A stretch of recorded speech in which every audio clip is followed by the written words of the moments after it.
Olá, seja bem-vindo ao Projeto Cidadã à Comunidade Autista. A motivação do nosso projeto é ajudar crianças com autismo a se sentirem confortáveis em lugares com muito barulho, pois a gente sabe que eles têm uma sensibilidade muito grande na audição.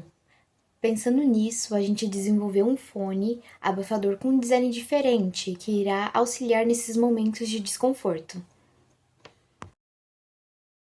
A hipersensibilidade auditiva está muito presente na comunidade autista. Quando se escutam algum barulho que os causa desconforto, pode acabar gerando estresse e desencadeando crises. Pensando nisso, eu e meu grupo decidimos criar um protótipo na qual vai ajudar eles nessas crises e gerar um bem-estar maior para esses indivíduos e uma maior qualidade de vida. Nesse aplicativo vai conter as seguintes funções. A função de músicas funcionará tanto online quanto offline. Basta baixar as músicas no modo online. Os sons relaxantes funcionará de forma offline e contém sons como ambientes da natureza, mar, pássaros, chuvas, ventania e etc. Basta escolher o que relaxa a pessoa. As comunicações funcionarão de forma online e envia mensagens e faz chamada diretamente para a pessoa selecionada. Volume do abafamento. O fone terá uma função exclusiva na qual o abafamento dos fones com barulhos externos sejam controlados. Assim, caso o usuário queira, não será necessário abafar 100% do ruído externo, permitindo diminuir barulhos altos pela metade ou anular por completo o barulho. Localizar fones. Em caso de perda dos fones, terá como localizar onde eles estão. Jogos. Funciona de forma offline e contém jogos distrativos e passatempos. O que é a solução e qual a sua proposta de valor? A solução é desenvolver mais facilidade de adaptação para as pessoas com autismo, para que possam ir para todos os lugares sem preocupação se vai ter uma crise ou não. Por quê? Porque é muito imprevisível. Então nunca se sabe como vai ter uma crise, se vai acontecer e o que fazer, né, a pessoa responsável. Então isso facilitaria muito. Conforme um produto, de fácil acesso para levar, transportar e afins. E que eles possam ir para todos os lugares que eles quiserem, que se sintam confortável, se tiver barulho ou se não tiver. Então, seria muito bom desenvolver a facilidade disso, essa solução. E os valores, é buscar o valor mais acessível possível, porque muitas pessoas não têm condições. Então, além de procurar um valor muito acessível, seria interessante o governo também dar uma estudada e tudo mais em um projeto nesse estilo que a gente está desenvolvendo, para que fique fácil para todas as comunidades, para que todo mundo tenha acesso, porque muita gente não tem condições. Então, tipo, seria bacana para que eles se sintam confortável para receber, para que não seja um trabalho em tanto de ir buscar, de ir comprar, de ter que juntar um dinheiro, tem que fazer aquilo, porque é muito trabalhoso. Então, isso seria muito interessante para fazer a distribuição pelas comunidades, de uma certa forma fazer como se fosse um cadastro e tudo mais, para ter acesso. Então, os valores mais acessíveis possíveis e caso o governo possa disponibilizar também seria muito bacana. Olá, tudo bem? Olha só, sou Rosemary Mendonça, psicopedagoga clínica, né? E vim conversar um pouquinho aqui com a aluna Jéssica a respeito do autismo. Estamos no mês de conscientização do autismo, né? Do acolher, do como receber, do como tratar, do como lidar com essas pessoas, né? Que têm o autismo. Hoje em dia a gente vê que o autismo ele está bem evidente na nossa sociedade, graças a Deus. Tanto em crianças, quanto em jovens, ou até pessoas adultas mesmo, que estão se descobrindo que têm autismo, diante de algumas condições neurológicas que tinham e não sabiam identificar o que era aquilo que sentia, né? Alguns sintomas específicos do autismo, a rigidez cognitiva, a sensibilidade a barulho, alguns são seletivos alimentarmente, enfim. Então, Rose, qual o papel da família junto com a terapia para o desenvolvimento dessas pessoas? A família ela tem um papel primordial. Aprender a lidar, né, com como é que eu posso dizer, as particularidades de cada um. Aprender a saber que ele não, por que aquela criança não come determinada comida, ou por que aquele adolescente não come determinada comida, porque ele não suporta barulho, de que maneira eu vou fazendo isso? Vou trabalhando junto com ele, compreendendo e entendendo até onde aquela criança, aquele adolescente, aquele adulto pode ir, pode não ir, porque ele tem tal limitação, né? E não escondendo da sociedade, mas mostrando à sociedade que ele pode viver em convívio social como as demais. Qual o seu ponto de vista sobre o preconceito ainda com essas pessoas? Então, Jéssica, muito interessante essa sua pergunta. Principalmente a aceitação das famílias, né? Muitas famílias ainda têm dificuldade de aceitação. E a sociedade hoje em si, a gente vê que ainda existe muita gente preconceituosa com as pessoas com autismo. As pessoas que têm autismo, elas têm uma condição neurológica diferente da nossa, mas não impede que elas façam as mesmas coisas que nós fazemos, né? Não impede que elas tenham limitações, elas vão fazer de acordo com as habilidades que elas têm desenvolvidas. Quanto à questão social, também é importante, né, que essas pessoas, essas crianças, esses jovens, têm difícil interação com outras pessoas. Então, existem maneiras da gente ajudá-las a trabalhar essa interação social também. Gostaria de saber por qual motivo as pessoas chegam à sua procura, o que elas buscam. Então, a maioria das pessoas chegam aqui em busca de uma pré-diagnose, em busca de saber o que é que está acontecendo com os filhos quando são menores, porque os filhos estão tendo determinados tipos de atitude, quando são jovens, porque não compreendem determinadas ações que eles estão fazendo, né? Alguns questionamentos, se sentem anormais perante de algumas questões que vê nos colegas. Então, eles buscam entender o que é que está acontecendo. Como sua solução foi testada, a gente conversou com a mãe que tem filho autista. Ela disse que seria fundamental, que ajudaria eles bastante no dia a dia. Eu estou com Tatiane Monteiro, a mãe de Davi, com a patologia de autismo, e ela vai falar um pouco sobre o cotidiano deles. Tatiane, o que é mais comum no cotidiano de vocês, no cotidiano dele? Bom, Davi pela manhã vai para a escola, ele estuda na rede pública mesmo. Ele era da rede particular, mas eu optei pela rede pública porque aí ele tem direito a um monitor. Davi chega da escola às 11h30. Depois disso, eu sigo com a rotina do banho dele, ele almoça. Depois disso, ele dorme e à tarde, às 4h, ele tem terapia com a psicopedagoga. Como vocês reagem às dificuldades? Como ele reage? Bom, Davi, a mais dificuldade que eu tenho hoje é a questão da fala.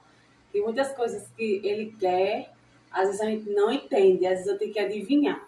Às vezes ele me leva, ele usa muito minha mão como argumento. Quando ele quer algo, eu vou lá e sempre, às vezes, eu opto por forçar ele querer falar. Hoje ele faz fonoaudióloga. Eu vejo que está começando a sair as primeiras palavrinhas. Ele chamava mamãe e papai. E hoje ele está voltando a chamar. Porque quando houve a regressão da fala, ele estava começando a falar com 1 ano e meio. Foi aí que ele parou e eu vim perceber que Davi tinha algo diferente. Por quê? Porque Davi começou a falar com 1 ano e meio. Ele começou a falar as primeiras palavrinhas, como mamãe, lua, água, papai. Foi daí que, alguns meses, ele parou de vez. Foi quando eu e meu esposo percebeu, não, tem algo errado aí. Foi aí que a gente começou a avaliar Davi, a observar mais. Davi brincava muito diferente, não fazia questão de brincar com amiguinhos. Ele gosta muito de empilhar as coisas. Foi daí que a gente percebeu. Aí foi daí que a gente começou a procurar os profissionais. Levei Davi para o neuro, para 2, 3 neuros. E eu recebi o mesmo diagnóstico, que Davi era autista. Aí foi daí que eu comecei as terapias com ele. Hoje Davi tem 4 anos. Hoje ele está começando a falar as primeiras palavrinhas novamente. A questão da dificuldade de lidar com Davi hoje, porque requer muita paciência e muito cuidado. Às vezes você pensa que você não vai dar conta, mas temos que respirar forte e seguir. Porque ele hoje depende totalmente de mim para tudo. Eu estou sempre incentivando ele a fazer as coisas, mas eu vejo que meu filho depende 100% de mim todos os dias. Qual a preocupação do dia a dia sendo mãe de uma pessoa autista? Bom, minha preocupação hoje, no mundo que vivemos, de pessoas que é muito preconceituosa ainda, que autismo não é doença, autismo é uma condição, e que tem pessoas que têm esse preconceito. Às vezes olha de lado, às vezes ele age de forma que é o comportamento do autista, mas a outra pessoa que não entende olha do lado. E assim, é mais aceitação do meu filho e me preocupo muito na questão de amizade dele, como que vai ser, de aceitação ou não. Minha preocupação hoje é essa. E quais as falas vocês costumam ouvir no dia a dia? Bom, sempre mas ele não tem cara de autista. Ele não parece autista. Aí eu simplesmente olho para essa pessoa e faço a pergunta a ela: autismo tem cara desde quando? Autismo é na genética. Não tem isso de ele parece. Realmente, você olhar para Davi hoje, você diz, ele não é autista. Sim, mas é um aspecto. E meu filho está dentro do aspecto do autista. E eu não vejo esse motivo do povo e da sociedade, às vezes, achar que autismo tem cara, porque autismo não tem cara. Bom, em debate com o meu grupo, chegamos à conclusão em que podemos utilizar um produto que já vem há muito tempo no mercado, que é o fone de ouvido. Porém, em debate, chegamos à conclusão em que podemos adaptá-lo junto com um aplicativo via Bluetooth, onde uma criança, adolescente ou adulto possa utilizar o fone em benefício. Sendo assim, um tutor ou uma tutora tendo o controle do aplicativo. Como a criança, o adolescente e o adulto fazendo o uso do fone, o tutor e a tutora podem ter o controle sobre o fone. Assim, crianças, adolescentes e adultos com sensibilidade a barulhos, agitações. Assim, o tutor e a tutora podem ter o controle, bloqueando o barulho externo. E se a criança, adolescente ou adulto tiver uma música preferida, onde isso ajuda a acalmá-la, ela pode colocar a música, assim acalmando a pessoa que esteja usando o fone. E para não perder o contato de seu filho, de sua filha, o tutor poderá sim se comunicar com eles no Bluetooth, assim chamando a pessoa que esteja utilizando o fone. O que faz a ideia se tornar inovadora é que já existem o fone no mercado há muito tempo, porém não existe fones assim, adaptado. Como o nosso tema é sobre o autista, chegamos à conclusão e que podemos trazer esse benefício para essas crianças, adolescentes e adultos. E para também os seus tutores. É viável, porque terá benefícios sim, como eu expliquei, para as crianças que não gostam de barulhos, o tutor pode bloquear o barulho externo, pode colocar uma música que o adolescente, a criança ou o adulto goste, assim acalmando, pode se comunicar sim, o produto pode ser usado em locais onde essas crianças vá, ou não só as crianças, mas adolescentes e adultos, o grupo em geral vá, tipo, pegar um ônibus, qualquer tipo de transporte, ir a uma UPA, ir a um PSF, e em eventos que a família vá, porém a criança é sensível aos barulhos, ela pode sim bloquear esse barulho externo, colocar música que a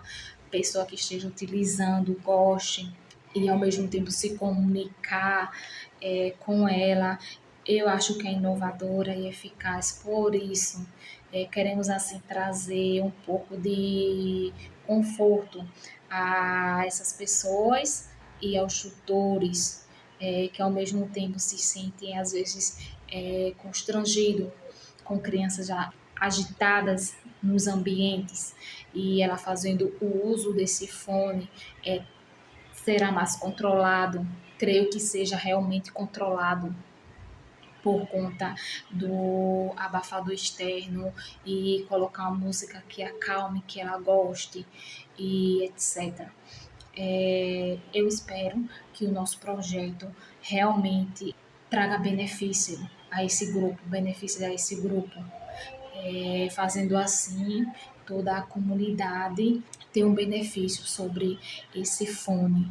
Eu creio que realmente, pelo nosso grupo ter debatido, vemos realmente os benefícios que esse fone pode trazer. Eu gostaria de agradecer a todos que assistiram a esse vídeo e espero que gostem do nosso produto e de sua funcionalidade.